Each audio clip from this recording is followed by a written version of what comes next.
Okay, let's dive in. Today, we're grappling with a concept that shapes almost every aspect of our lives, the state. What is it really? Where did this whole idea come from? And, why does it command so much power and loyalty? It's a huge question, right?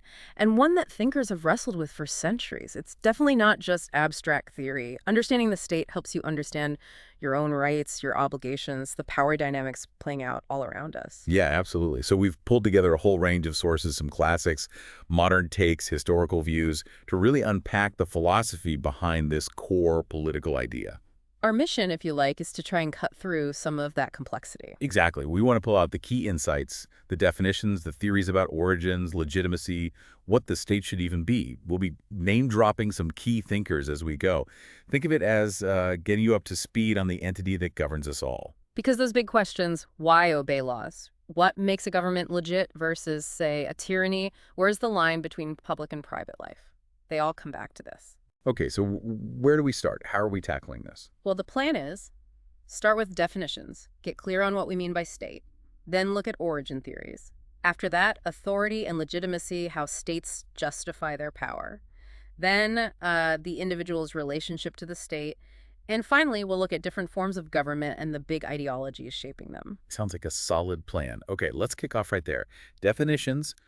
What exactly is the state? We use the word all the time, but what's the core idea in political philosophy? Okay, so at its most basic, the sources define the state as a sovereign political entity. You need three core things: a defined territory, a permanent population within it, and a functioning government exercising authority. And that word sovereign seems really crucial there, sovereignty. Absolutely crucial. Sovereignty is the state's claim to ultimate authority within its own borders. It means it's not supposed to be subject to any higher political power. It makes the laws, enforces them, deals with other states. It's the final say, theoretically, within that territory. All right, the buck stops there. And Max Weber, the sociologist, he gave us that famous definition. Ah, yes. Weber's definition is, well, very influential. He said the state claims the monopoly of the legitimate use of physical force within a given territory. Okay, monopoly and legitimate use of physical force. Let's break that down. Right. Monopoly means only the state gets to do this officially, and legitimate is the key word. It's not just about raw power, like a criminal gang has power through violence. But it's not seen as rightful. Exactly. The state's use of force through its police or military is meant to be legitimate, authorized by law, accepted by the population, at least in principle, as rightful coercion. So a mugger uses power, the tax collector uses authority backed by the state's legitimate force. Precisely. Now, it's easy to confuse the state with related concepts. The sources highlight a few key distinctions we need to make. First up, state versus government. Yeah, people mix these up all the time. What's the actual difference? Think of it like this. The state is the enduring organization, the permanent structure, the legal framework. One source used the analogy of a company. The state is the company itself, the long-lasting entity. Okay, the institution. So the government is. The government is the specific group of people who are running that state apparatus right now. They're like the management team. Governments change, elections happen, leaders are replaced, sometimes there are coups. But the state itself, the underlying structure, usually continues. Exactly. The state persists, assuming it doesn't completely collapse. Like the source says, states are immaterial social objects, while governments are grips of people. Okay, that clarifies things. So a new president means a change in government, but the state, the USA, carries on. Right. Distinction number two, state versus nation. We often hear nation-state, but they're not synonyms, are they? Definitely not. A nation is primarily a cultural or ethnic group. It's people who feel they belong together, shared language, history, identity, culture, a sense of common destiny. It's about identity, feeling. Whereas the state is the political machinery, territory, government sovereignty. Spot on. Sometimes, they align pretty well. Think of maybe Iceland or Japan. Mostly one nation within one state. That's a nation state. But often they don't match up. Like the Kurds, who are a nation spread across several states, but without their own. Exactly. Or you look at states like India or Switzerland, which contain many different national or ethnic groups within one political state structure. And that mismatch can be a huge source of conflict, right? Yeah. Nationalism, separatism. Absolutely. Understanding that difference is key to understanding so much global politics. State is political organization. Nation is cultural identity. Okay.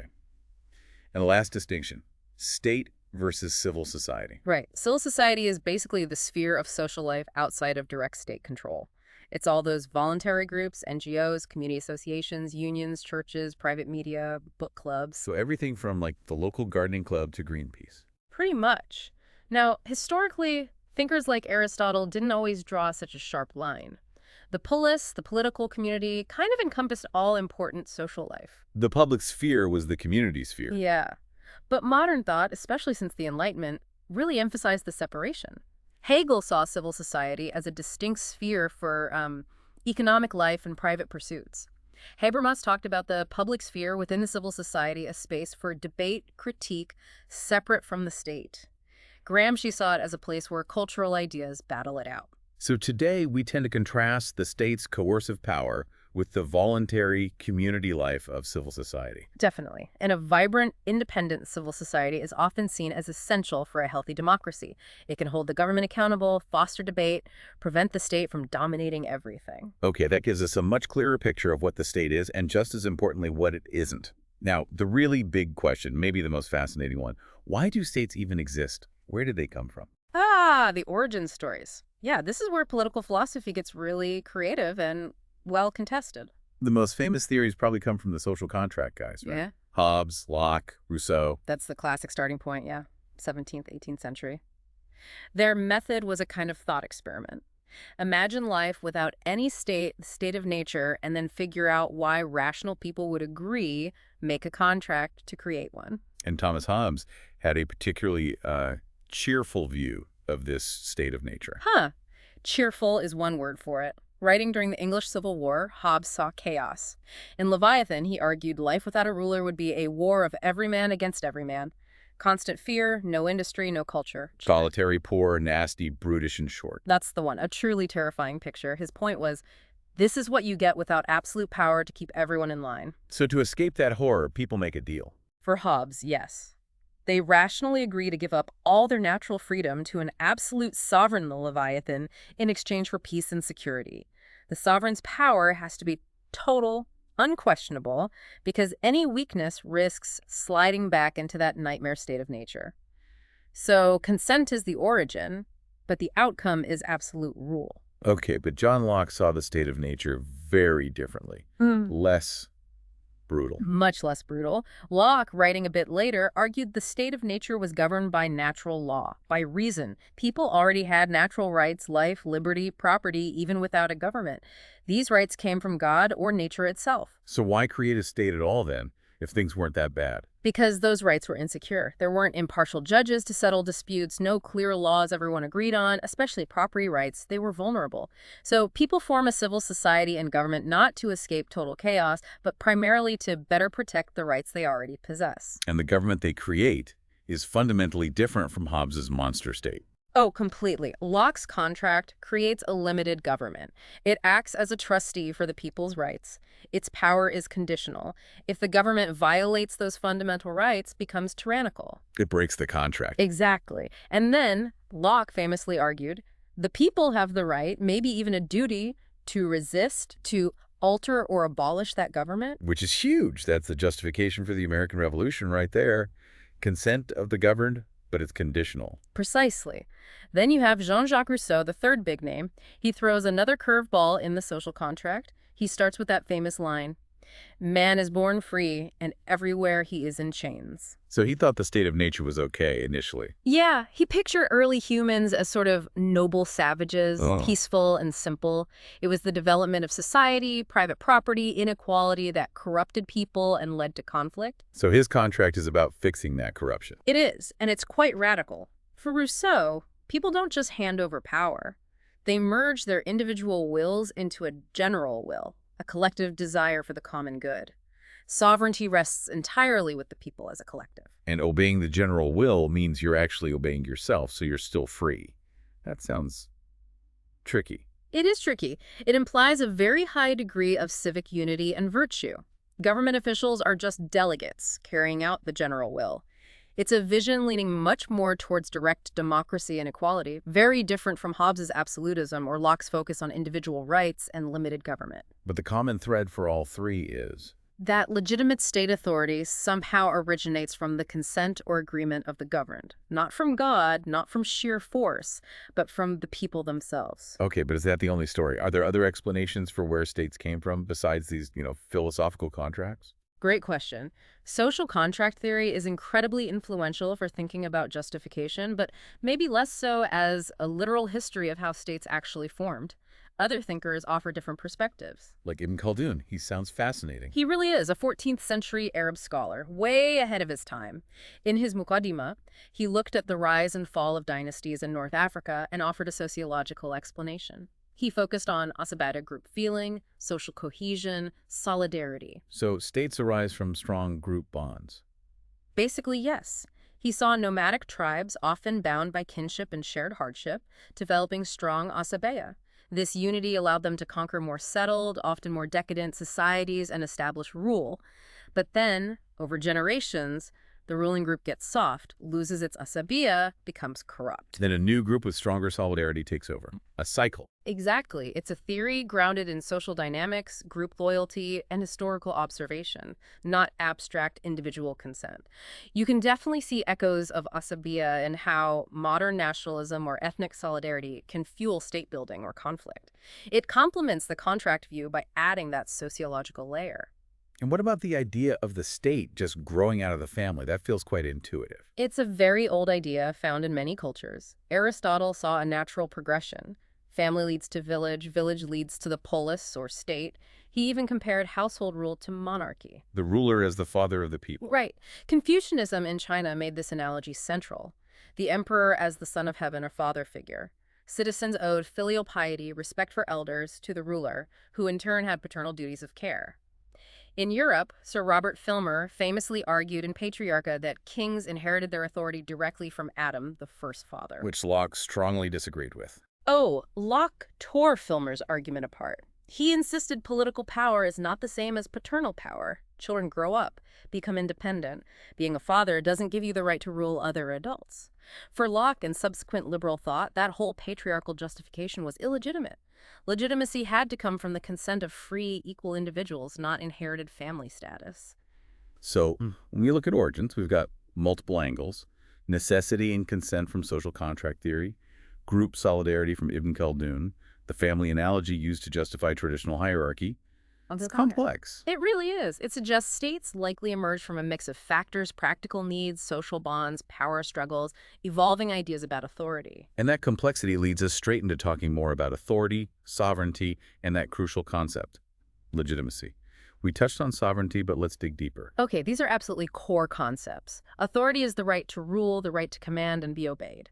Sovereignty, as we said, is that supreme, ultimate power within a territory. Jean Baudin called it absolute and perpetual power. So authority is about the rightfulness. Sovereignty is about the supremacy within borders.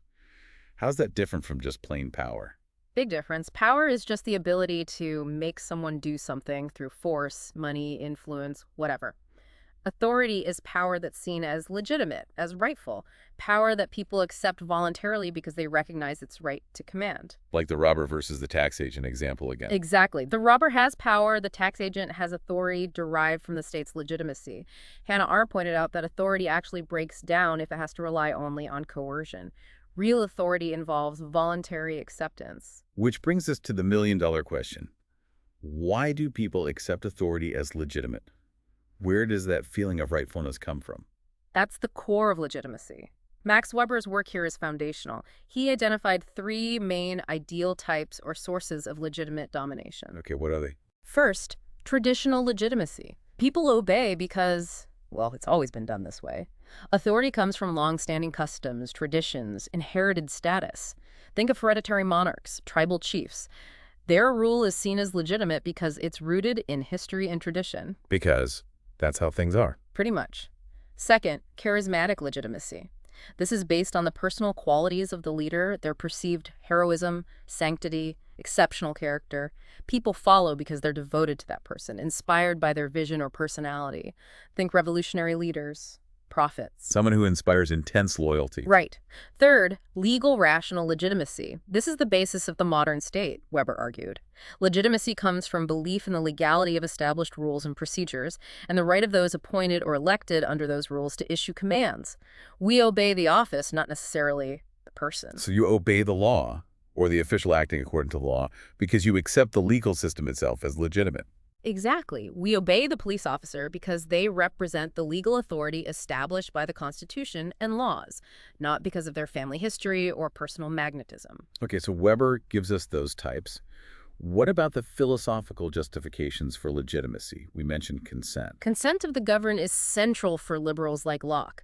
Legitimacy flows from the people's agreement, and it's conditional. Violate the people's rights, lose your legitimacy. Before consent became big, what was the dominant idea in Europe? Divine right of kings. The idea that the monarch's power came directly from God. To rebel was not just illegal, it was sinful. That was a powerful mix of traditional and, well, divinely sanctioned authority. Are there other justifications, maybe based on how well the state performs? Definitely. Think about the Chinese concept of the mandate of heaven. A dynasty was legitimate as long as it ruled justly and effectively. If it became corrupt or couldn't prevent disasters, it lost the mandate and rebellion was justified. That's an early form of performance-based legitimacy. Islamic thinkers like al-Farabi also linked legitimacy to upholding justice in religious law. And today? Does performance still matter? Absolutely. Some argue a regime can gain legitimacy, or at least stability, by delivering economic growth, security, and welfare, even if it's not fully democratic. Then there's procedural legitimacy, the idea that if the process is fair, free elections, rule of law, the outcome is legitimate, even if you don't like it. All this boils down to political obligation, right? Why should I, as an individual, obey the state? Is it just fear? Or is there a moral duty? Philosophers give different answers. Maybe it's consent explicit or tacit. Maybe gratitude the state protects us, so we owe obedience. Maybe fairness, we benefit from the system, so we should uphold our end. Maybe it's just part of belonging to a community. And the anarchist critique comes back here, questioning if real consent is possible, or if living somewhere automatically means you owe obedience. A persistent challenge. And whenever we talk power and authority, the risk of corruption looms large. Lord Ecton. Yeah. Power tends to corrupt. And absolute power corrupts absolutely. It's a constant warning. Unchecked power leads to abuse. That's why liberals like Montesquieu pushed for separation of powers, checks and balances. Madison argued you need ambition to counteract ambition because people aren't angels. Even Machiavelli, the pragmatist, warned rulers not to be hated. Right. Others emphasize civic virtue in leaders. Modern democracies rely on rule of law, transparency, a free press, civil society oversight, all mechanisms to try and mitigate that corrupting influence of power. So legitimacy is key. It's the state having the recognized right to rule, not just the power. And that right can come from tradition, charisma, law, consent, performance. But it's fragile and needs constant justification and checks against abuse. And that brings us squarely to the relationship between the individual you, the listener, and the state. What are the mutual obligations? On our side, it's things like obeying laws, paying taxes, meeting jury duty or military service, contributing to the common good generally. And the state's obligations. Protecting security, upholding rights, ensuring justice, maybe providing basic welfare or services, depending on the ideology. But there's broad agreement. The state has to serve its people's interests in some fundamental way to justify its existence. But is our obligation to obey unconditional? What if the state fails us? The idea of conditional obligation. Even Hobbes, the absolutist, said allegiance lasts only as long as the sovereign provides protection. If they fail, the deal's off. Locke went much further. If the government becomes tyrannical, systematically violating rights, it loses legitimacy. The obligation to obey ceases. And people then have the right to resist. The right, even the duty, in Locke's view. Rousseau agreed. If the government usurps power or rules against the general will, the social contract is broken. Which leads directly to the idea of revolution, the forcible overthrow of a government. When, if ever, is that justified? Big question. Classical thinkers like Plato and Aristotle generally saw revolution as a disaster, a sign of decay. They preferred stability and gradual change. But the Enlightenment flipped that script, didn't it? Revolution is a right. Yes. Locke provided the philosophical ammunition. Jefferson used it in the Declaration of Independence. Rousseau's popular sovereignty also fueled revolutionary thinking, the people reclaiming power. It was reframed as a legitimate tool for the oppressed to secure liberty. Who argued against revolution? Hobbes, most strongly. He feared anarchy far more than tyranny. Any government, however bad, was better than the chaos of civil war. No right to rebel. Later, Edmund Burke, the conservative, famously criticized the French Revolution, arguing that tearing down established institutions violently leads to disorder and destroys precious social traditions. Better to reform gradually.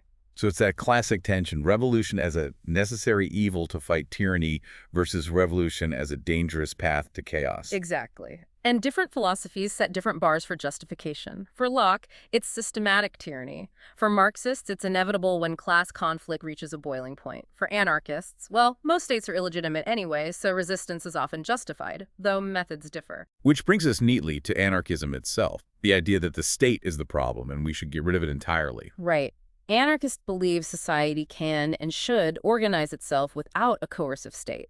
They envision voluntary cooperation, mutual aid, decentralized communities. It's a fundamental rejection of the idea that we need a state for order or rights. Some focus on the philosophical problem, authority versus autonomy. Like Robert Paul Wolff. He argues that if you take individual moral autonomy seriously, the idea that you must decide for yourself what's right, then you can't logically submit to the absolute authority of a state. The two are fundamentally incompatible. Therefore, no existing state is truly legitimate. While other anarchists focus more on the state as a tool of oppression? Yes. Activists like Bakunin or Emma Goldman saw the state as inherently linked to capitalism, patriarchy, and other forms of domination. It had to be actively dismantled for people to be free. Proudhon's Property is Theft included criticizing the state for enforcing unjust property laws. Some, like anarcho-syndicalists, thought workers' unions could organize society instead.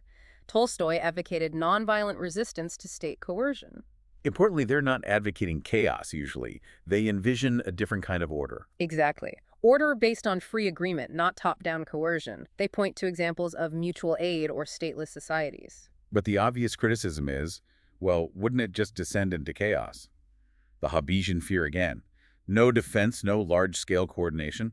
That's the standard critique, yes. Anarchists argue either that cooperative mechanisms would work or that the state itself is the main source of violence and disorder.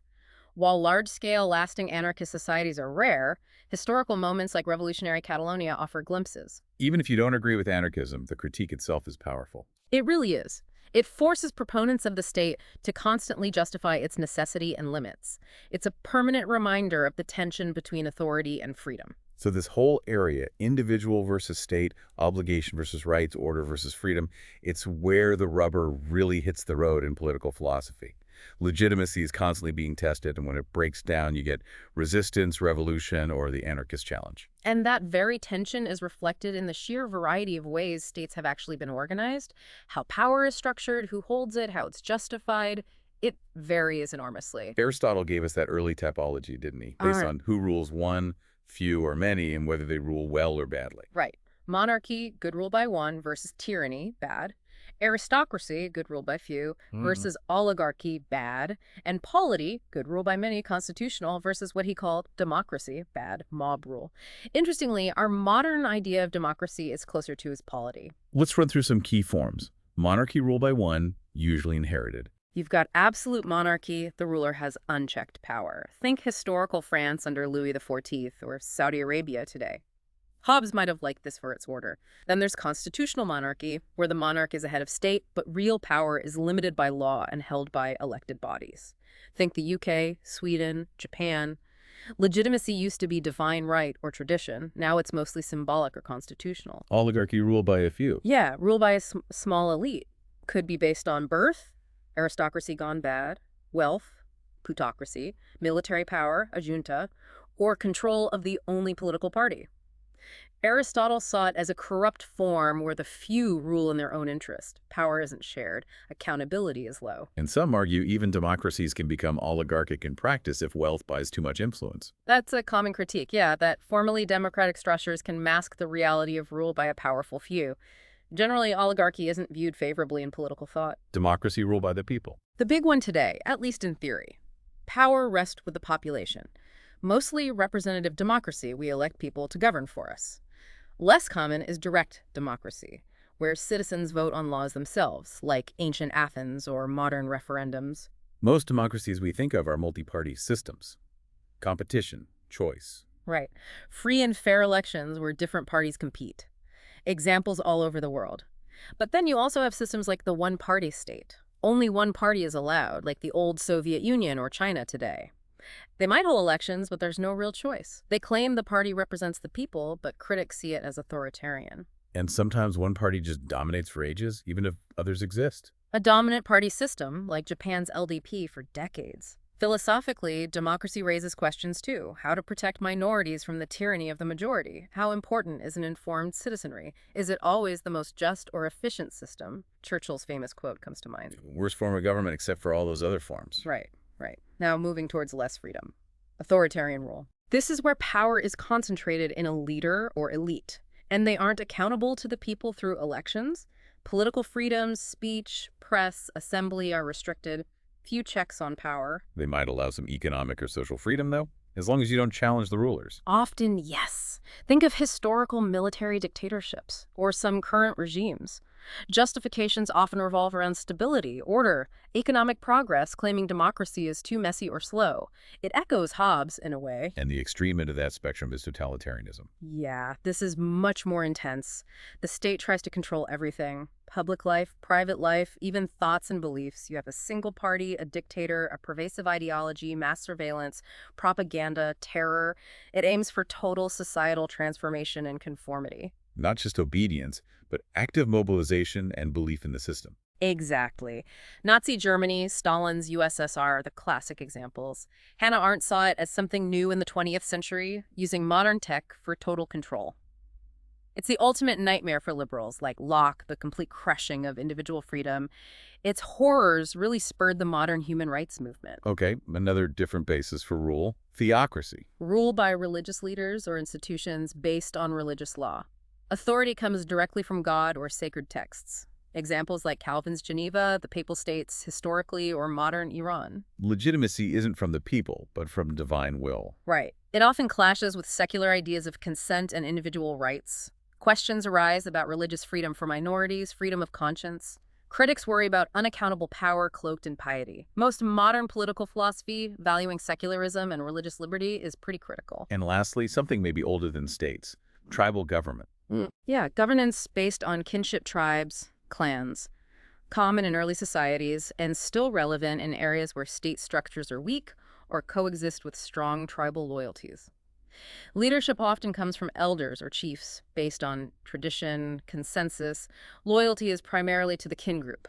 It's Ibn Khaldun's ʿasabiyyah made literal political structure from family ties. Pretty much. Yeah. Can range from egalitarian councils to hierarchical chiefdoms. It reminds us that the bureaucratic state isn't the only way humans have organized. Some anthropologists even see stateless tribal societies as proof that the state isn't inevitable. But tribalism can also hinder national unity in modern states. And these forms often blend in reality, right? It's not always pure. Absolutely. You get hybrids everywhere. Authoritarian theocracies, oligarchic one-party states, democracies with strong tribal influences. Thinkers like Polybius and Montesquieu actually argued for mixed government blending elements of monarchy, aristocracy, democracy as the best way to get stability and prevent tyranny through checks and balances. So, clearly, huge disagreements among thinkers about which form is best.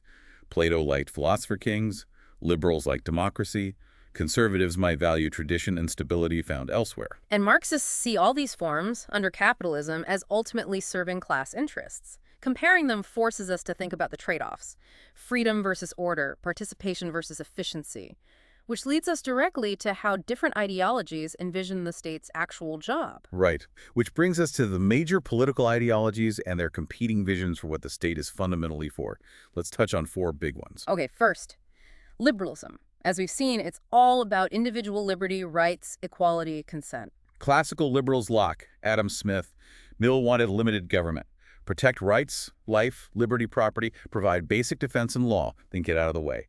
Rule of law, checks and balances are key. Economically, that meant free markets, private property laissez-faire, minimal interference. Modern liberals, like maybe Rawls, accept a bigger state role to ensure genuine equal opportunity and a social safety net, but still grounded in protecting rights. Legitimacy for liberals comes from protecting rights and having consent. Tyranny is illegitimate. They tend to favor democracy because it respects individual autonomy. Next up, conservatism. The emphasis here is on tradition, social order, continuity. Skepticism about radical change. Like Edmund Burke reacting to the French Revolution, don't just tear down institutions that have evolved over time.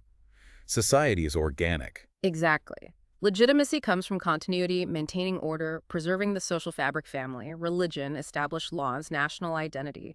They value authority, duty, hierarchy, the wisdom of experience found in tradition. But conservatives vary too, right? Some are free market, others more paternalistic. Definitely. Some see free markets as traditional and effective. Others believe the state should uphold moral values, foster cohesion, maybe even provide some welfare to maintain stability.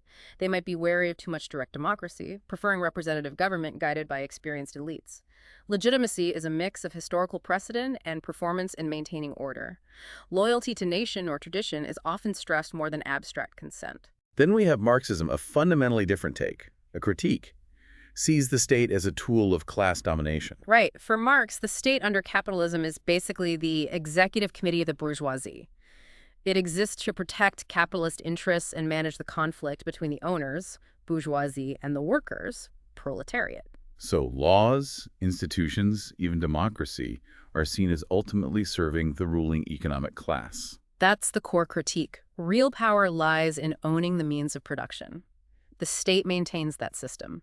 They're suspicious of claims to neutrality. The goal being a classless, stateless, communist society eventually. Yes. After a transitional socialist phase, the dictatorship of the proletariat, where the working class uses the state to remake society.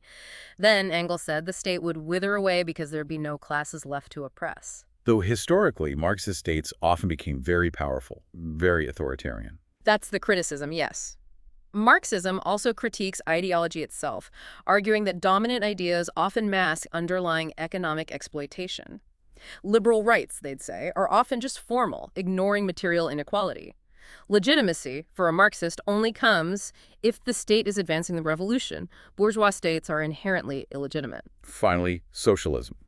Broader than Marxism, focused on collective ownership or control and greater equality. Yeah, and it includes non-revolutionary approaches like democratic socialism or social democracy, working through elections for gradual reform. Socialists see a much bigger positive role for the state, right? Managing the economy, providing welfare. Absolutely. Education, healthcare, workers' rights, regulating capitalism, maybe nationalizing industries. It goes way beyond the classical liberal night watchman state. Early socialists reacted to capitalism's harshness. Later ones used parliamentary means to build welfare states. Social democrats want to tame capitalism with a mixed economy, regulations, safety nets, all driven by social justice. Which puts them in tension with liberals who fear too much intervention stifles freedom and efficiency. Exactly. Socialists argue that without state action to reduce inequality, political freedom is hollow for many. Legitimacy isn't just about process or consent. It's about outcomes, social welfare, equality. A state letting people starve or live in extreme poverty lacks legitimacy. They emphasize positive rights to things like healthcare more than just the negative rights liberals focus on freedom from interference. Right. And while authoritarian socialism existed, many socialists today are committed Democrats. So these ideologies really clash on the state's role. Economy, hands-off versus preserve versus tool of class. Freedom, individual versus order versus freedom from want versus revolutionary goal. But they also shed light on different aspects. Liberalism on rights, conservatism on tradition, socialism, Marxism on economic power and inequality. Modern politics often involves blending or battling over these different priorities. The key thing for you, the listener, is seeing how each ideology answers. What's the state for? What are its limits? Is it a protector, a preserver, a provider, or an oppressor to be overcome? The answers shape everything. So wrapping this up, it's clear the state is, well, complicated. Its origins are debated: contract, solidarity, family. It's distinct from nation, government, civil society.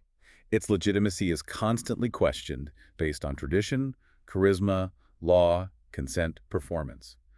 And power always risks corruption. The individual versus the state is a constant tension, rights versus obligations, leading to resistance, revolution, or anarchist rejection when legitimacy fails. We saw a huge variety of forms: monarchies, democracies, authoritarian regimes, theocracies, tribal systems, each structuring power differently. And finally, Those big ideologies, liberalism, conservatism, Marxism, socialism, offer fundamentally different blueprints for the state's purpose, prioritizing liberty, order, equality, or class struggle. The debates between thinkers like Hobbes and Locke or Marx and Burke show contradictory views. But also complementary insights. We need security and rights, community and justice. Finding the balance is the perpetual challenge. Modern states often try to blend these elements, however imperfectly. And understanding these different perspectives really helps make sense of political debates today, doesn't it?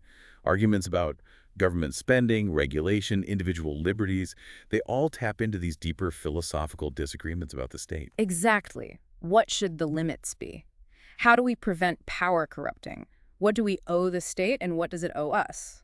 There are no easy, universally agreed answers.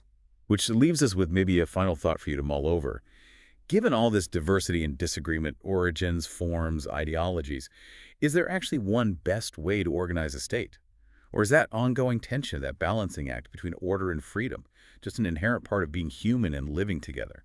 Something to keep thinking about. We hope this deep dive has given you a clearer framework for understanding the state and its profound impact on our world.